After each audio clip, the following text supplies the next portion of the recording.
தைப்பூசம் வந்ததையா தைப்பூசம் வந்ததையா தரையெல்லாம் மேகம் வந்து நீராட்டும் நேரமையா அழகன் குமரனுக்கு அபிஷேகம் நடக்குதையா சந்தனம் பன்னீரும் திருநீரும் மணக்குதையா பழனிமலை யானே என்று பக்தியோடு பாடுகிறோம் பழமாக இனிப்பவனை பசியார பார்க்க வந்தோம் பால்முகத்தை பார்க்க வந்தோம்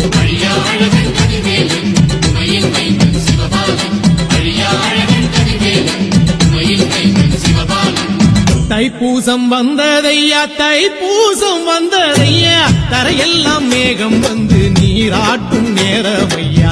ஆண்டி குமரனுக்கு அபிஷேகம் நடக்குதையா சந்தனம் பன்னீரும் திருநீரும் மணக்குதையா